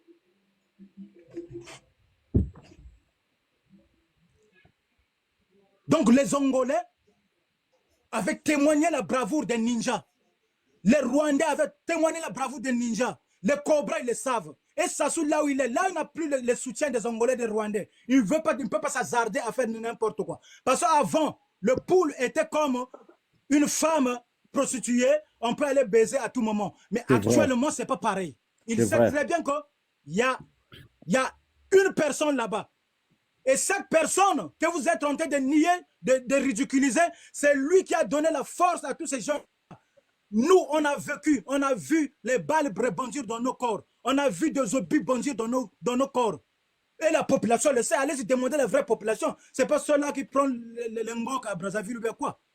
Ou bien ceux-là qu'on corrompt avec. Allez-y demander. Mais qui sont ceux, quand vous parlez de la population du Poule, mais qui sont ceux-là qui nous donnaient les maniocs? Qui ravitaillait cette résistance-là? Ce n'est pas cette population-là. C'est tous les villages qui ramassaient des maniocs pour donner aux ninjas. Mais si des ninjas, c'était des criminels. Ils massacraient leur propre maman. Comment ces mamans-là allaient encore donner les maniocs, donner la nourriture à leurs enfants qui allaient se battre? Pourquoi Sassou a tué les mamans? Parce qu'ils s'étaient rendus compte que nos mamans supportaient les enfants. Mais comment ces enfants-là, comment ces mamans-là pouvaient supporter la résistance si ces jeunes-là sont vraiment le diable que vous vous présentez dans l'Internet? Les jeunes, les Njiloulous sont en majorité les fils du Poule et ils vivent dans les villages, la majorité. Ils ont leur famille dans les villages. Donc les jeunes-là n'allaient pas donner cette occasion-là au révérend pasteur Ntoumi s'il était traître, s'il était complice avec Sassou, d'être en vie jusqu'à aujourd'hui. Vous connaissez les Laris. Les Laris, ce sont ceux-là qui élèvent leur chef et qui le font descendre. Exactement. Nous ne sommes pas comme... Donc, le révérend pasteur Ntoumi n'allait pas être en complicité avec Sassou, et puis on tue nos mamans, et à la fin, c'est pas Djin Lari. Si on te met même Djin Lari derrière toi, tu ne vas pas les diriger. Hein? Tu ne vas pas les diriger. Mais tu as 50 000 Lari derrière toi. Tu crois que c'est un simple homme, tu crois que c'est un brédou, c'est un petit politicien. 50 000 Lari. Et quand tu prends ce Lari-là, tu as déjà entendu de Kouboukoutelama comment il était. Donc, si tu avais entendu parler de Kouboukoutelama, mais imagine s'il y avait 50 000 Kouboukoutelama, parce qu'il n'était pas le premier courageux. Il y avait des courageux, il y avait des gens terribles.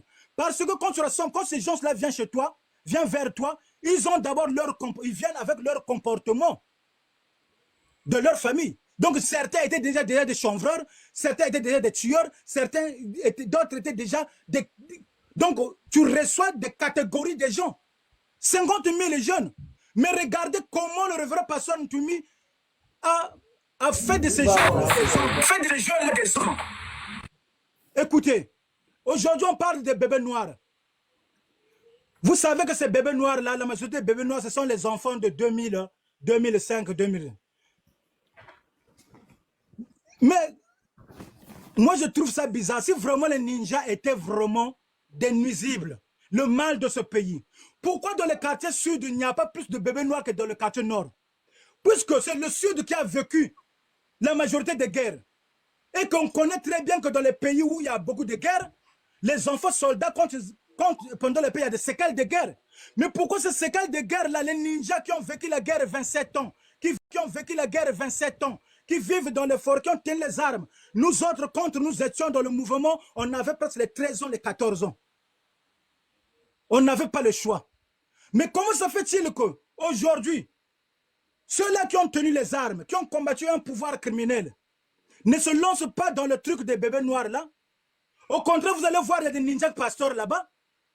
Parce que ceux qui parlent là, ils ne savent pas que les ninjas sont aussi des pasteurs. Il y a des gens qui sont fous à Brazzaville, qui vont se soigner là-bas chez les révérends pasteurs Ntumi. Des milliers de gens. Il y a des gens qui quittent en France, qui ont même, je vous apprends aussi, qui ont même le VIH, qui vont là-bas chez les révérends pasteurs Ntumi, qu'ils traitent. Il y a des exemples qui sont là. Il y a des fous qu'ils traitent là-bas. Il y a des gens malades, toutes les maladies qu'ils traitent là-bas. Comment se fait-il les gens qui ont tenu les armes que vous diabolisez tous les jours deviennent maintenant des agriculteurs, des maçons? Allez-y dans mes comptes, vous allez voir les écoles que les ninjas sont en train de bâtir. Allez-y voir dans mes comptes, vous allez voir les vidéos, des milliers d'hectares que les ninjas sont en train de cultiver. Vous disiez que l'autre là, le patron Ntumi a des milliards. Donc, lui, il a des milliards. Depuis qu'il avait 33 ans, vous avez vu l'image qu'il a maintenant? Il avait 33 ans, avec ses enfants dans la forêt. 27 ans après, avec ses milliards, il est encore dans la forêt. Alors que s'il était, soi-disant, en complicité avec Sassou, il est avec Sassou. Les Sassou et les Bouyapi, les milliards, les 144 milliards réservés à la génération future. 14 000 milliards. Ils ont volé tout ça et le révérend de la forêt, il est là-bas. Et eux, ils viennent en France. Et tous les opposants, il est le seul opposant qui ne jouit pas de son argent. C'est-à-dire aller en France, aller en Afrique du Sud, aller... Tous les opposants, ils partent, ils reviennent. Tous ces hommes politiques, les vieux et les jeunes, ils repartent, reviennent. Et lui, depuis 27 ans, bon, puisqu'on a fait un jeu, toi reste là-bas dans ton village. Et puis quel village? Là-bas à Mayama, à Vinza, pas de route. Tu es là-bas et nous, on va jouir avec nos familles à Brazzaville. Mais c'est toi qu'on met là pour déstabiliser. Mais au fait, mais Sassou et ses acolytes, mais ils ont des rapports à la CPI, ils ont des rapports dans l'ordre des fiscaux, soit what.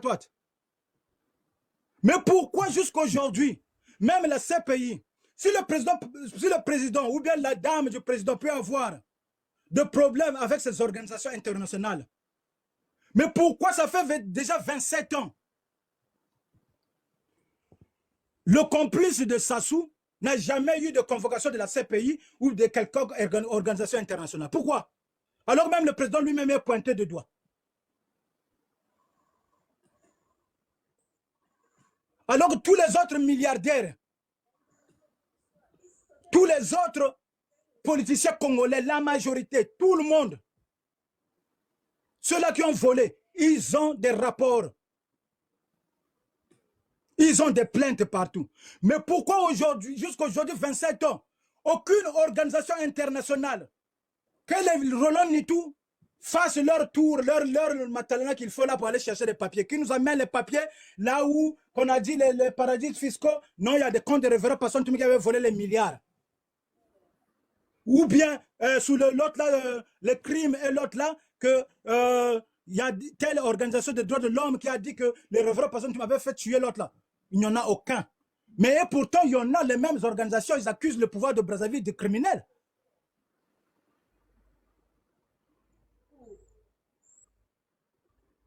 Donc Sassou va gaspiller son argent, des milliards de... Est-ce que vous savez que si aujourd'hui on veut parler de crise au Congo, il y a aussi une partie de l'argent qui a été gaspillé dans la guerre du Sud et la guerre du Poule. On payait un pilote ukrainien,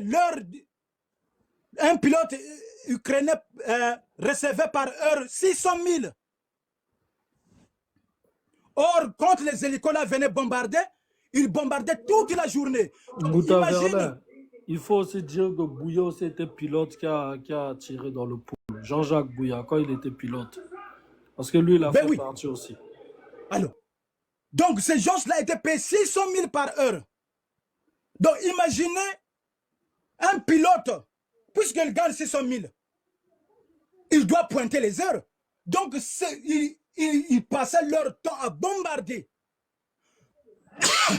Donc combien il va faire 10 heures s'il reçoit 600 000?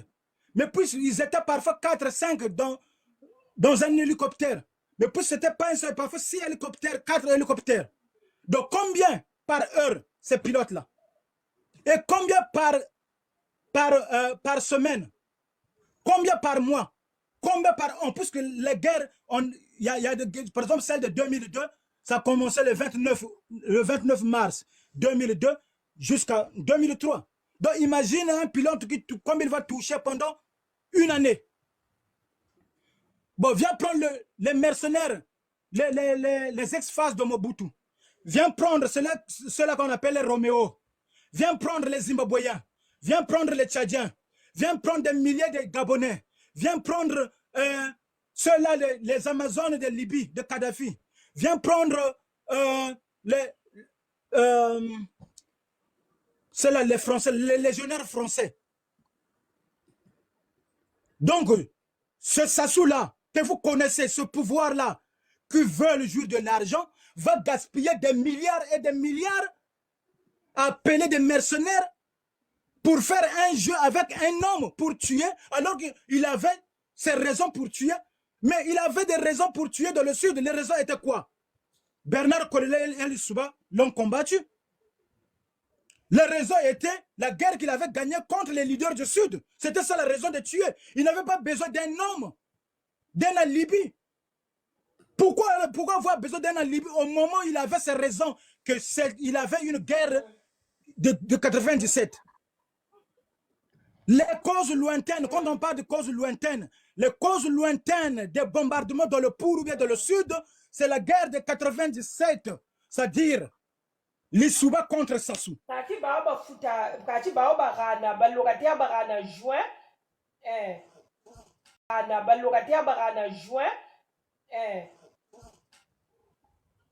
Donc c'est ça la cause. Mais pourquoi vous accusez le pasteur Ntumi? Pourquoi vous accusez le pasteur Ntumi? Quand vous accusez le pasteur Ntumi, ça veut dire que vous accusez la population du Sud ou bien du Poul d'avoir mené une résistance pour leur survie. Ça veut dire ça. Et vous êtes bien conscient. Donc, la majorité de ceux-là qui viennent critiquer le révérend pasteur Ntumi au nom du peuple du Poul, ils ne viennent pas par charité pour le Poul, mais au contraire, ils veulent passer par ce problème du Poul pour diaboliser Sassou et le pasteur Ntumi et soutenir. C'est vrai qu'ils n'aiment pas vraiment Sassou. Pourquoi ils n'aiment pas Sassou? Parce qu'ils avaient perdu le pouvoir. C'est juste ça. Mais s'il y a quelqu'un du Poul qui veut prendre le pouvoir contre Sassou, il sera contre cet homme de Sassou, cet homme du pouvoir, non, cet homme, et ils vont soutenir Sassou. Mais puisque s'ils disent qu'on soutient Sassou, les gens vont hurler. Donc, il faudrait qu'ils disent que ni Sassou, ni Ntumi. Comment une personne normale peut dire ni Sassou, ni Ntumi? Est-ce que la personne est normale? 42 ans. Il a détruit tout ce que Massamba Deba avait bâti. Il a détruit l'éducation. Les jeunes, malgré leur diplôme, ils ne peuvent même pas bien s'exprimer. Ils ne peuvent même pas, mais c'est compliqué. Il n'y a plus des hôpitaux. Et maintenant, il y a un soi-disant intellectuel qui dit que ni Sassou ni Ntumi. Mais il faut être non seulement malade, mais démon. Parce que c'est la mauvaise foi. Quand vous critiquez le révérend pasteur Ntumi, vous critiquez le peuple du Poul. Mais parce qu'il y a des idiots, certains fils du Poul qui sont idiots, qui ont été toujours utilisés comme ça. Je vous apprends, vous avez fait la même chose à Youlou, que Youlou avait tout volé. Tout volé, ça veut dire qu'il avait tout volé. Mais alors que le pauvre n'avait pas tout volé. Et maintenant, vous avez les gens qui ont tout volé. Mais alors que le pauvre n'avait pas tout volé. Et maintenant, vous avez les gens qui ont tout volé. Ces gens-là, vous avez manipulé. à nier votre propre frère. Même à Dans Parfait les aussi, autres ils ont fait poules, c'est ça. la seule région, c'est le seul département qui a déjà livré ses leaders. Aucune région du Congo a livré ses leaders. Toutes les autres régions protègent ses leaders. Toutes les autres régions, je dis bien. Parce que, je prends par exemple les Souba. Moi, je respecte les Souba parce qu'il a été élu démocratiquement. Mais si nous rentrons dans le jeu, dans le vrai sens de la politique congolaise, qui avait ramené Sassou sur la scène politique? Ce n'est pas les Souba?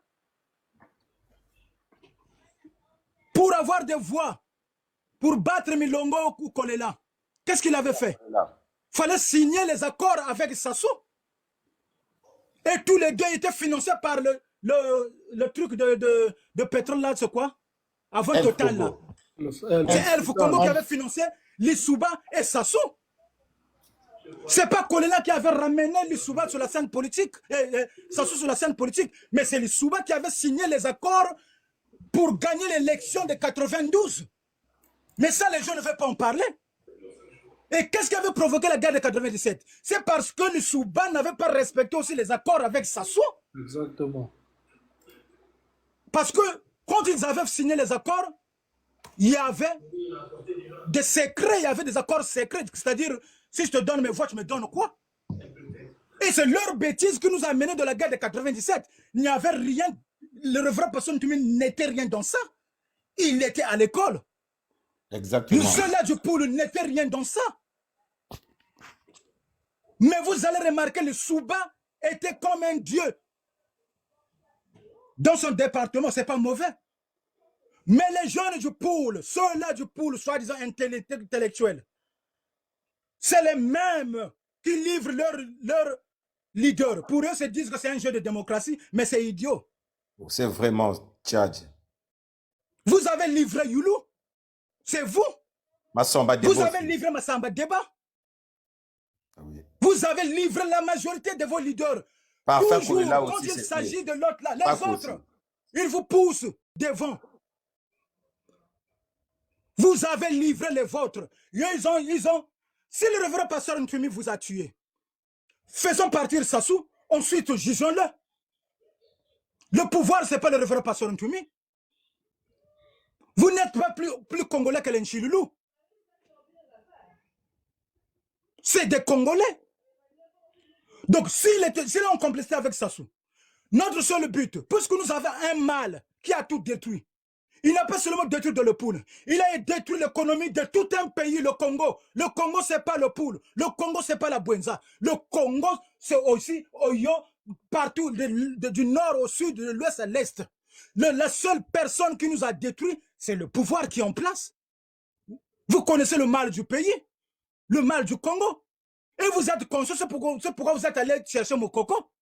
Parce que vous avez comparé le mal que Mokoko a fait au Congolais et la racine même du mal. Donc, il fallait choisir le moindre. C'est là où on a choisi Mokoko. Peut-être de le faire face, parce que notre objectif, c'est faire partir.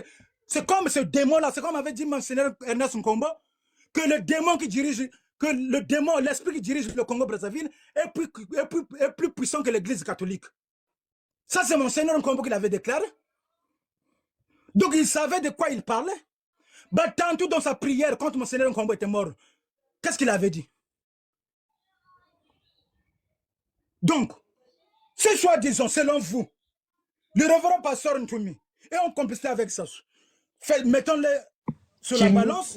Qu'il nous prouve cette complicité. Non, avant même de prouver, parce que ce sont des gens, même si le révérend Pasteur Ntoumi se mettait à crier, à leur expliquer, ce sont des gens qui ne vont pas comprendre parce qu'ils ont leur objectif. Ils refusent de comprendre parce qu'ils sont matrixés par une bêtise sans vérification. C'est déjà des adeptes des fausses informations. Là, donc, nous sommes tous sur le débat. Le révérend Pasteur Ntoumi, prouver. si vous êtes des vrais Congolais, si selon vous, le révérend Pasteur Ntoumi est en complicité avec Sassou, apportez la preuve. Maintenant, mettons-les à la balance comme on avait fait avec Mokoko. Donc, faisons partir d'abord ce monsieur-là qui est le mal du Congo, que tout le monde, quand même les bébés connaissent qu'il est le mal du Congo, faisons-le partir et son système. Après, à la fin, on va se retrouver entre nous pour regarder le cas du révérend pasteur pour te dire, bon, c'est vrai qu'on a chassé ce monsieur, bon, mais tu es notre frère. Tu as fait ça, ça, et c'est vrai. On vérifie s'il a tort, s'il a fait tuer les gens, on le met en prison. Parce qu'il n'est pas plus fort. Comment ils peuvent Pourquoi affirmer tout des le monde exactions qui ne oublie? sont ni documentées? Une responsabilité qui a été Ils posée ont par des aucun livres, là. tribunal. Ils ne peuvent pas, c'est des adeptes des informations de rue non vérifiées qu'ils ont pour habitude d'ériger en vérité absolue. Et là, oui. on vous donne l'occasion d'avoir un débat Donc, contradictoire. Ramenez-nous des tout ce éléments, que ces gens-là des disent, véritables éléments. tout ce que ces gens-là disent, c'est archi faux. C'est nous qui avons vécu, c'est nous. Les gens viennent sur la toile. Oh, nous, moi j'ai ma tante là-bas. Oh, moi j'ai vécu C'est toujours la guerre. leur oncle qui les avait racontés, leur papa.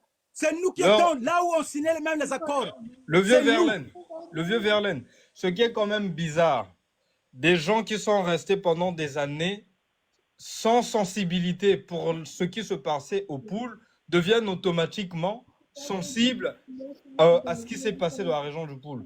Ces mêmes personnes qui à aucun moment n'ont envoyé ni assistance alimentaire, ni même fait des slogans ici pour compatir à ce qui se passait dans le Pool, aujourd'hui ils sont en train de compatir parce que cela va de leur intérêt.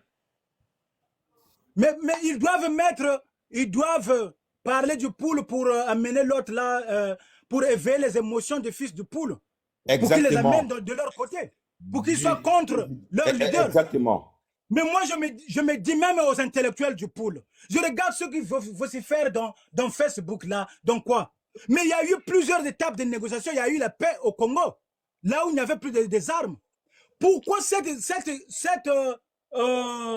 diaspora-là n'avait pas organisé une petite délégation et aller là-bas dans le Pool pour aller s'acquérir de la situation? Même arriver là-bas chez le révérend, puisqu'il n'est pas lié à un lion, il ne tue pas des gens. Il reçoit tout le monde. Ils n'ont même Il jamais consulté ces accords. Ils ne les ont même jamais lus. Concernant la musique. Pourquoi ils n'ont pas formé une petite délégation pour aller de ce qui compatit vraiment? Pour juste nuire Ntoumi. Voilà le deux poids de mesure. Ils ont l'habitude, ceux-là. Mais vraiment, les gens ne se posent pas. Les gens qui font les lives à 5 h du matin là, ils tapent toujours à côté. Ils ne connaissent même pas l'histoire de Jimmy comme Zerlin vient de l'expliquer là. Si pour eux, la lutte, c'est dénoncer, juste dénoncer, mais il faudrait qu'ils se posent la question depuis 1989, pourquoi l'opinion internationale ne fait pas cas de tout ce qui s'est passé dans le Sud ou dans le Pool? Vraiment. Pourquoi ils n'en parlent pas? Il y a un silence. C'est un plan bien organisé. Donc, ce n'est pas aller dénoncer, prendre les papiers, non, Bouya assassin, qui va changer les choses. Il faudra un homme courageux face à cet homme-là. Et moi, je vous apprends, c'est vous dans l'autre à l'Internet qui ne connaît pas. Mais eux, là-bas au pouvoir, ils savent qui est le révérend pasteur Ntoumi. Ils savent. C'est le seul leader qui a sa base. C'est le leader qui a sa base. Une base qui peut mourir pour lui. Moukoko n'avait pas même 2 mouches. Au combi Salissa qui était guerrier, soi-disant Franck Carson n'avait pas 3 mouches. Le révérend pasteur Ntoumi a autour de lui plus de 20 000 d'abord. Nous, on a battu Kamban pour Okombi Salissa, il n'avait personne derrière lui. Nous, on quittait Bakongo pour aller au meeting d'Okombi Salissa dans les quartiers de Talangay. La plupart des gens qui ont accompagné Okombi en 2016, c'était des gens. Il sait très bien que le révérend pasteur Ntoumi a une force. C'est pourquoi ils sont en train de manipuler les jeunes de Paris, les jeunes de la diaspora, avec des panels qui viennent là insulter. Demandez-le le peuple, vous êtes le peuple congolais. Et quelques aveugles. Vous êtes libres. La plupart vous êtes libre de choisir le pasteur Ntoumi. Vous êtes libre de choisir le pasteur Ntoumi ou pas. Mais ils sont incapables. C'est vous le peuple. Demandez les preuves de la complicité du révérend pasteur Ntoumi dans le peuple. Les preuves concrètes. Qu'on vous donne les preuves. Ces gens-là n'ont pas de preuves. Ils relatent que ce que le pouvoir de Brazzaville avait mis à leur disposition. Et il y a beaucoup de ces gens-là qui gagnent de l'argent depuis Brazzaville. Donc c'est des Atalakou. Et il y a des jeunes aigris qui, par l'autre là, qui continuent. Devenus des bénévoles du PCT. Voilà. Et puis de propager la jalousie de leur père, qui avait trahi le révérend. Et maintenant, ces gens-là étaient très jaloux parce que le CNR qu'ils avaient créé était aboli et le révérend a repris le même CNR et a fait de ça son parti politique. Donc, les grands-là sont aussi jaloux de ce monsieur et de la résistance qu'il a continué. Parce que pour eux, ils se disaient que dès qu'ils s'enlèvent, ils dissout le CNR, c'est que le monsieur allait être tué et que tout allait être effacé. Et là, ils allaient récupérer leur poste. Mais ils étaient surpris de voir que le monsieur a résisté, même si le CNR qui était du Sud était aboli. Et le pool seul a résisté la résistance depuis 2002 jusqu'à aujourd'hui. Et c'est ces mêmes gens qui viennent diaboliser les ninjas. On leur a même donné un coup de main à l'OTT. Oui. On allait jusqu'à l'OTT. Mais aujourd'hui, je le verrai que dans Facebook, tout le monde devient des généraux, tout le monde devient sont là à analyser les autres là, tout le monde devient politicien. Ils ne savent rien. Demande-leur les vraies dates de guerre dans le pool, ils ne vont rien te dire. C'est maintenant que les gens commencent à retenir les dates, parce que c'est nous qui sommes rentrés sur Internet pour leur donner réellement ce qui s'est passé. Parce que nous, on a vécu, que ce soit sur le plan militaire, que ce soit sur le plan politique. Vous ne connaissez rien. Même ceux-là qui se vantent, nous, on connaît les secrets de ce pouvoir. Vous ne connaissez rien. C'est nous. Parce que le Congo, c'est la force qui gère. Tant que vous n'êtes pas fort, ce pouvoir-là, vous voyez comment il est en train d'écraser ceux-là qu'ils trouvent faibles. Il y a des choses qu'il ne va pas arriver à faire là-bas.